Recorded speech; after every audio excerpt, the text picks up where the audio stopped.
warahmatullahi wabarakatuh. Selamat datang di Laboratorium Anatomi Fakultas Kedokteran Universitas Jenderal Sudirman.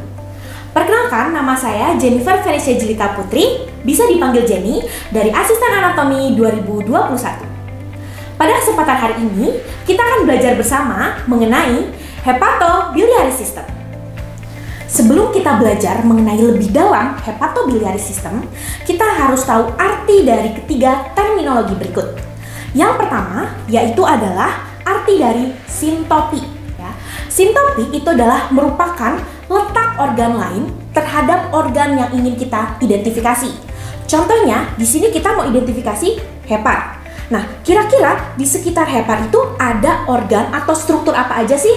Oke. Nah, yang kedua yaitu adalah skeletopi. Nah, misal kita mau identifikasi dari hepar, kita harus tahu kira-kira letak tulang yang ada di sekitar hepar itu ada apa aja sih? Nah, yang terakhir yaitu adalah holotopi. Holotopi merupakan letak organ yang kaitannya dengan seluruh tubuh. Contohnya, hepar ini adalah organ intraabdomen. Berarti kita harus tahu kira-kira hepar ini di regio abdomen sebelah mana sih? Kenapa di sini pakai regio abdomen? Karena hepar ini adalah organ intraabdomen, sehingga kita bisa identifikasinya per regio dari tubuh manusia, yaitu adalah regio abdomen. Oke, karena kita akan membahas organ-organ intraabdomen, maka dari itu kita harus mengetahui regio yang ada di abdomen. Regio abdomen bisa dibagi menjadi 4 bagian dan juga 9 bagian. Pada kesempatan kali ini, kita akan belajar lebih detail mengenai 9 regio abdomen. Nah, di sini kita bisa identifikasi bagian lateral dekstra dan juga lateral sinistra dari abdomen itu memiliki penamaan yang sama. Jadi, dimulai dari bagian superior itu ada regio hipokondriaka. Tinggal ditambahin mau dekstra atau sinistra. Kemudian di bagian selanjutnya atau di bagian inferiornya itu ada regio lumbal dekstra atau sinistra. Tinggal diubah aja ya, dekstra atau sinistranya. Kemudian di regio yang paling bawah di sini ada regio iliaca dekstra dan juga regio iliaca sinistra. Kemudian untuk bagian medial dari abdomen, penamaannya yaitu dimulai dari paling superior adalah regio epigastrika, kemudian regio umbilikal, dan ada regio hipogastrika. Hepar adalah salah satu organ intraabdomen yang berada di regio hipokondriaka dekstra dan memanjang hingga regio epigastrika. Nah, regio tersebut adalah merupakan holotopi dari hepar. Kemudian selanjutnya kita belajar terkait sintopi dari anterior hepar, yaitu yang pertama ada bagian dari diafragma, kemudian selanjutnya adalah pleura dextra et sinistra, dan juga margo inferior dari pulmo dextra et sinistra, dan juga apabila kita pasang dari dinding anterior thorax, yaitu kita bisa identifikasi di sintopi anteriornya ada processus xiphoideus. Kemudian selanjutnya untuk sintopi posterior dari hepar, yaitu kita ambil ya bagian heparnya untuk melihat bagian ataupun organ apa yang berada di posterior dari hepar, yaitu ada bagian diafragma di bagian belakangnya, kemudian ada bagian ren dextra di dalam, kemudian ada bagian flexura coli dextra, kemudian bagian duodenum apabila kita gasternya kita angkat sebelah sini, kemudian selanjutnya adalah bagian vesica biliaris yang akan kita identifikasi nanti, dan juga ada bagian vena cava inferior, esophagus di bagian belakang, kemudian selanjutnya yaitu adalah bagian fundus gaster.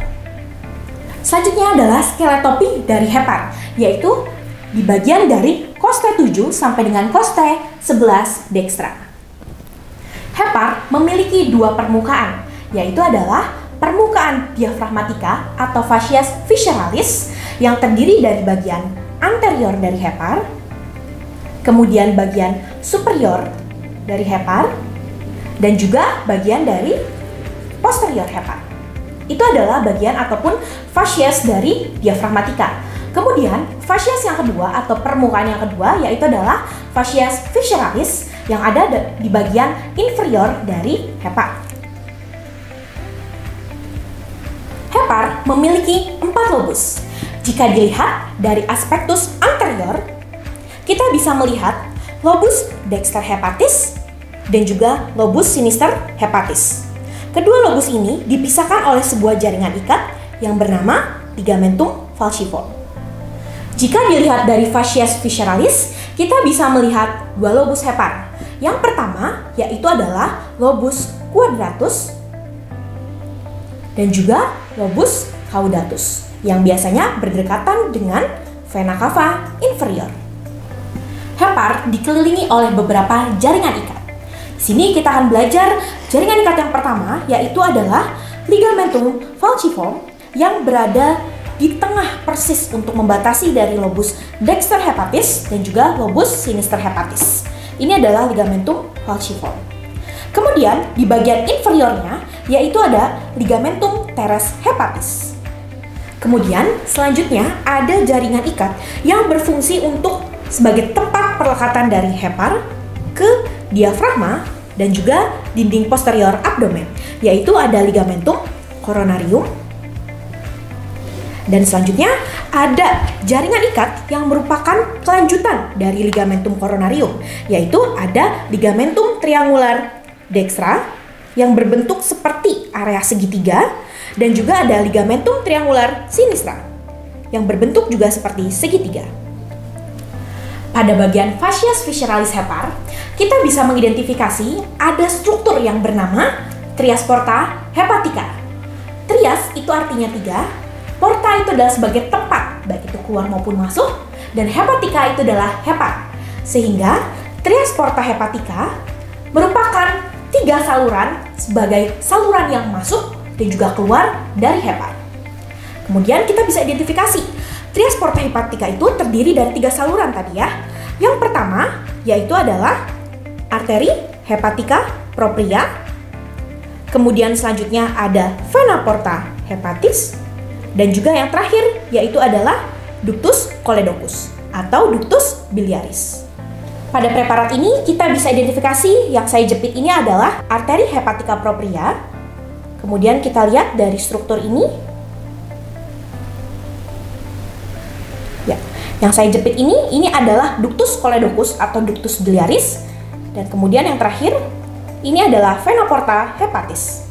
Oke, selanjutnya kita akan belajar ke organ yang kedua, yaitu adalah vesica biliaris atau vesica velea. Kedua nama tersebut sama aja ya artinya.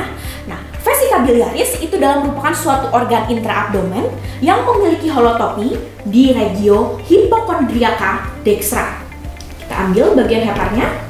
Kemudian selanjutnya, bagian sintopi anterior dari vesica biliaris yaitu adalah dinding anterior abdomen ya. Sebelah sini, dinding anterior abdomen. Kemudian selanjutnya adalah facies visceralis hepar. Oke, kita ingat-ingat tadi, facies visceralis hepar itu adalah bagian inferior dari hepar.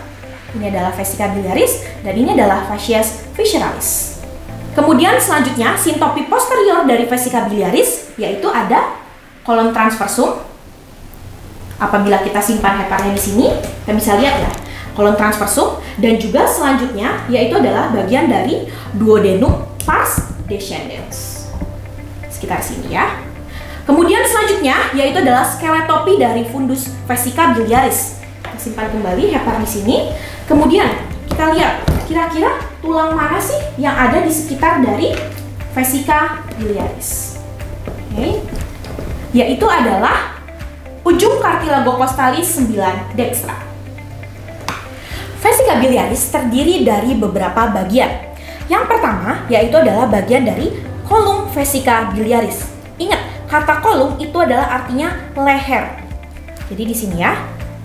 Oke, kemudian selanjutnya yaitu adalah corpus vesica biliaris. Ingat, kata corpus itu adalah artinya badan.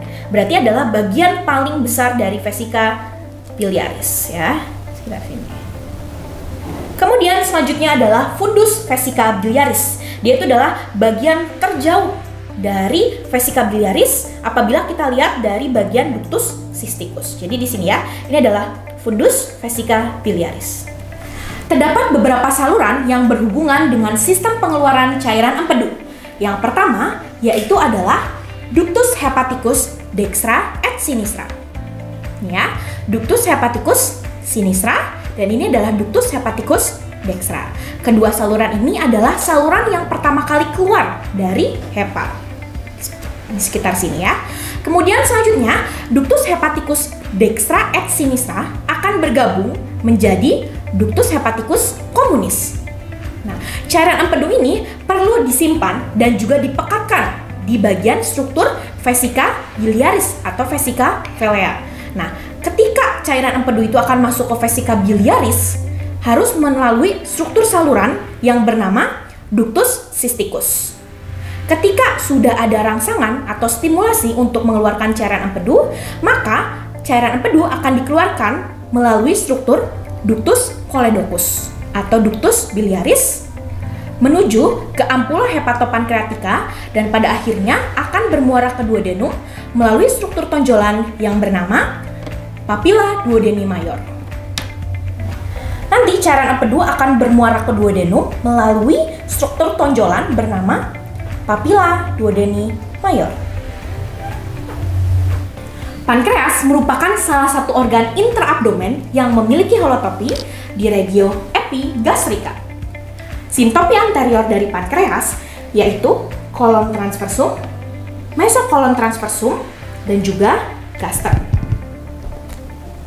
Kemudian sintopi posterior dari pankreas yaitu ductus choledocus apabila kita pasang hepat di sini ya. Kemudian ada vena porta hepatica yang sudah kita pelajari di trias porta tadi. Kemudian selanjutnya vena lienalis, vena cava inferior, dan juga aorta. Skeletopi pankreas yaitu setinggi vertebra lumbalis 1 dan juga 2. Pankreas memiliki beberapa struktur bagian kecil. Yang pertama yaitu adalah bagian ekor yang disebut sebagai cauda pancreatis. Kemudian selanjutnya adalah bagian terbesar dari pankreas yaitu adalah badan pankreas atau corpus pancreatis. Kemudian selanjutnya ada bagian leher yang kita bisa sebut kolum pankreatis. Selanjutnya ada bagian dari kepala pankreas yang bisa kita sebut kaput pankreatis. Dan yang terakhir ada bagian paling inferior dari pankreas yaitu adalah processus uncinatus. Dari preparat ini kita bisa identifikasi struktur-struktur spesifik dari pankreas. Yang pertama yaitu adalah ekor, tadi ya, namanya adalah cauda pancreatis.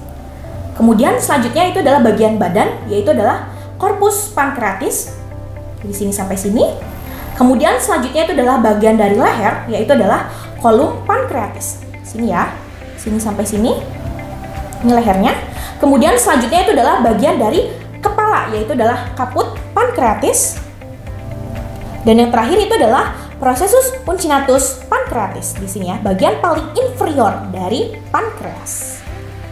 Pankreas memiliki dua saluran yang berfungsi untuk menyalurkan enzim untuk menjalankan fungsi eksokrinnya, yaitu yang pertama adalah ductus pancreaticus mayor atau ductus wirsunghi yang nantinya akan bermuara ke papilla duodeni mayor. Kemudian selanjutnya yang kedua adalah ductus pancreaticus minor atau ductus pancreaticus accessorius atau ductus santorini yang nantinya akan bermuara ke papilla duodeni minor. Pada preparat basa ini, kita bisa mengidentifikasi dua struktur tonjolan. Tadi, ductus pancreaticus mayor atau ductus wirsunghi akan bermuara ke papilla duodeni mayor yang letaknya itu lebih inferior dan letaknya lebih besar. Yang ini ya, teman-teman. Kemudian selanjutnya yaitu adalah ductus pancreaticus minor atau ductus pancreaticus accessorius atau ductus santorini akan bermuara ke papilla duodeni minor yang letaknya lebih superior dan lebih kecil ukurannya. Demikian yang dapat saya sampaikan mengenai materi hepatobiliary system. Semoga bermanfaat dan semangat belajar. Love anatomy, support humanity. Wassalamualaikum warahmatullahi wabarakatuh.